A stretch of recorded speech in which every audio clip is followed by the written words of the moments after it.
Congratulations, इस साल तुर्की के 100 साल पूरे हो चुके हैं। आज से 100 साल पहले 1923 में दुनिया की सबसे बड़ी जंग, till that time world war 1 के बाद तुर्की को आजादी मिली और आज उसी दिन को तुर्की में बहुत जबरदस्त तरीके से मनाया गया। Amazing, right? लेकिन तुर्की की आजादी और बाकी कंट्रीज के आजाद होने में बहुत बड़ा फर्क है, क्योंकि दुनिया के बाकी मुमालिक ब्रिटिश, फ्रांस या इटली से आजाद होकर बने, लेकिन टर्की ने आजादी उस्मानिया खिलाफत से ली थी।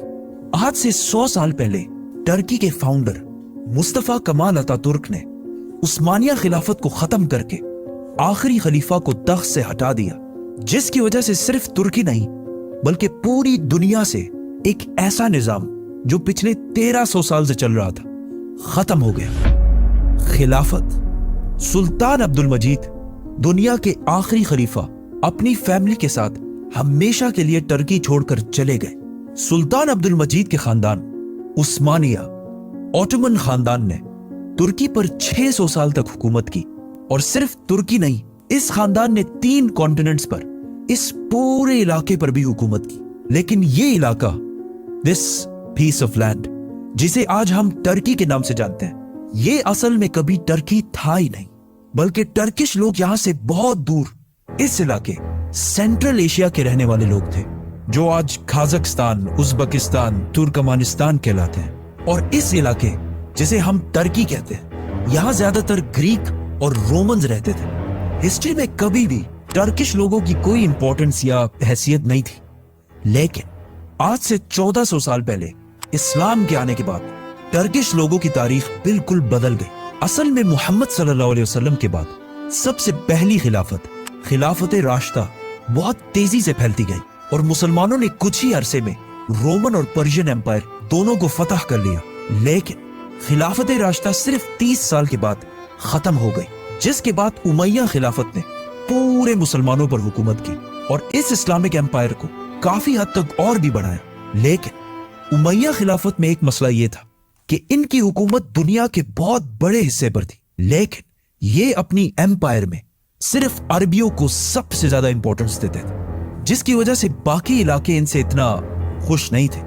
और इवेंचुअली 90 इयर्स बाद एक नए खानदान ने इनसे ये खिलाफत छीन ली और दुनिया में एक नई खिलाफत शुरू हुई, अब्बासी खिलाफत। अब्बासी खिलाफत और उमैया खिलाफत में एक बहुत बड़ा डिफरेंस ये था कि अब्बासी खिलाफत सिर्फ अरबियों को नहीं बल्कि अरब से बाहर रहने वाले बाकी मुसलमानों को भी अपनी हुकूमत में इंपॉर्टेंट पोजीशंस देने लगे, जिसकी वजह से पूरी दुनिया के बेस्ट लोग इनके कैपिटल बगदाद में जमा होना शुरू हुए और ये सिटी बगदाद दुनिया की बेस्ट सिटी बन गई।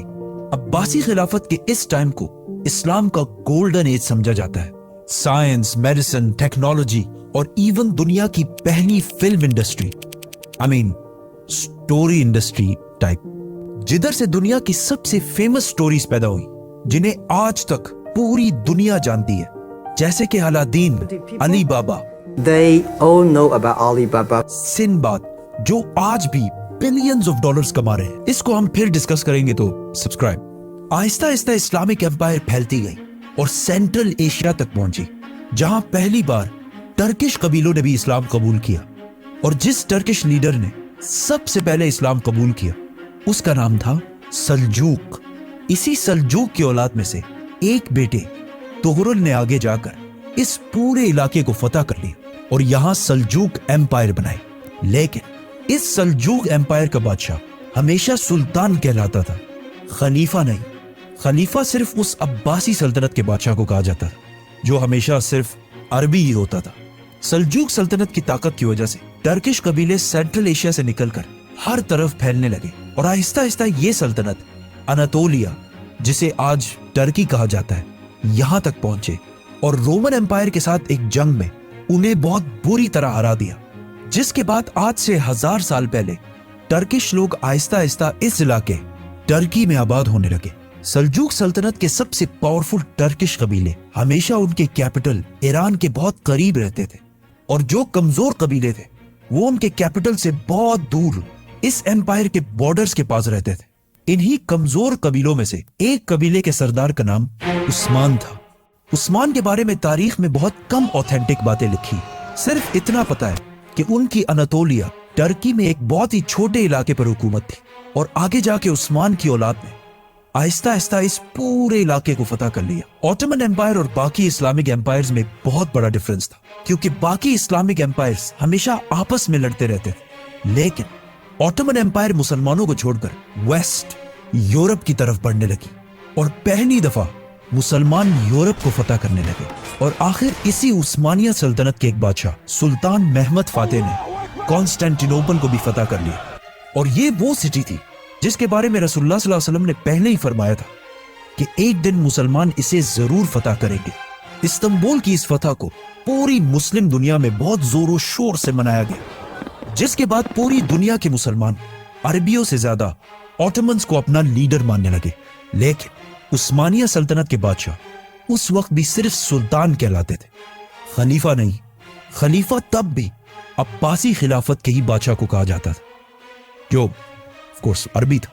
لیکن استنبول فتح کرنے کے 50 سال بعد ایک عثمانی بادشاہ سلطان سلیم نے یہ سب کچھ بدل دیا، اور اس نے یورپ سے اپنی اٹینشن ہٹا کر ایجپٹ میں مملوک سلطنت پر حملہ کر کے اسے تباہ کر دیا، اور صرف ایک سال میں اپنی امپائر عثمانیہ سلطنت کے سائز کو ڈبل کر دیا، مطلب اس سارے علاقے کو فتح کر لیا۔ سلطان سلیم اس وقت کے خلیفہ متوکل کو اپنے ساتھ واپس استنبول لے کر آیا، اور یہاں this is where خلافت ٹرانسفر ہوئی۔ عباسی خلیفہ متوکل نے اپنی خلافت سلطان سلیم کے حوالے کی، اور ساتھ ہی رسول اللہ صلی اللہ علیہ وسلم کی تلوار اور کچھ باقی چیزیں جو آج تک استنبول میں موجود ہیں، اور اس طرح پہلی بار خلافت عربیوں سے نکل کر ایک ٹرکش بادشاہ کے پاس آئی۔ اس کے بعد عثمانیہ سلطنت عثمانیہ خلافت بن گئی، اینڈ ناٹ اونلی دیٹ، بلکہ دنیا کی سب سے طاقتور امپائر اور دنیا کی سب سے بڑی سپر پاور، جس کی طاقت کے سامنے دنیا میں کوئی بھی کھڑا نہیں ہو سکتا تھا۔ لیکن اگر آج سے 500 سال پہلے مسلمان دنیا میں اتنے ہی طاقتور تھے، تو آج اس حالت تک کیسے پہنچے جہاں ہر طرف بس تباہی ہے؟ اس کا کریڈٹ بھی آٹومن امپائر کو جاتا ہے، کیونکہ اب پورے دنیا کے مسلمان آٹومنز کو اسلام کا لیڈر مانتے تھے۔ لیکن جیسے ہی عثمانیہ سلطنت اپنی پیک تک پہنچی، وہاں سے سب کچھ خراب ہونے لگا۔ وہ یورپ جس کی عثمانیہ خلافت کے سامنے کوئی حیثیت نہیں تھی، وہاں ایک بہت بڑا چینج آیا۔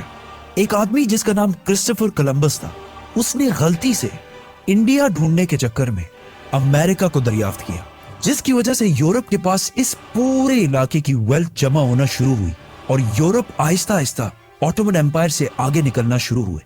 اور صرف یہ نہیں، بلکہ آٹومن امپائر کے اندر بھی بہت ساری خرابیاں پیدا ہوئی۔ آہستہ آہستہ عثمانی بادشاہ خلیفہ اپنی عوام سے بہت ڈیفرنٹ دکھنے لگے۔ For example Selim the second، جسے ان کے بلو آئیز اور بلانڈ بال کی وجہ سے جانا جاتا تھا، اور انہیں سلیم the blonde بھی کہا جاتا ہے، حالانکہ اس سے پہلے ٹرکش لوگ ایسے بالکل بھی نہیں دکھتے تھے۔ اور یہ ایسا اس لیے ہوا کیونکہ آٹومن بادشاہ کے لیے جو عورتیں سلیکٹ کی جاتی تھی، ان کا تعلق ہمیشہ یورپ میں یوکرین، رومینیا، گریس وغیرہ سے ہوتا تھا۔ اور ایسا کیوں ہوتا تھا؟ یہ ایسی لڑکیاں تھیں جن کی نہ کوئی تربیت اور نہ کوئی اسلامک ویلیوز ہوتی تھی، وہ صرف اپنی خوبصورتی کی وجہ سے عثمانیہ خلیفہ کی ملکہ بن جاتی تھی۔ اور آہستہ آہستہ انہی عورتوں نے عثمانی خلیفاؤں کو بھی اپنی طاقت کے لیے یوز کرنا شروع کیا، اور کہا جاتا ہے کہ ان میں سے ایک کوسل سلطان نے اپنی طاقت برقرار رکھنے کے لیے عثمانی خلیفاؤں کی جان بھی لی، اور ان ملکاؤں کی یہ لڑائیاں 100 سال تک جاری رہی، جس کی وجہ سے عثمانیہ خلافت کو بہت نقصان ہوا۔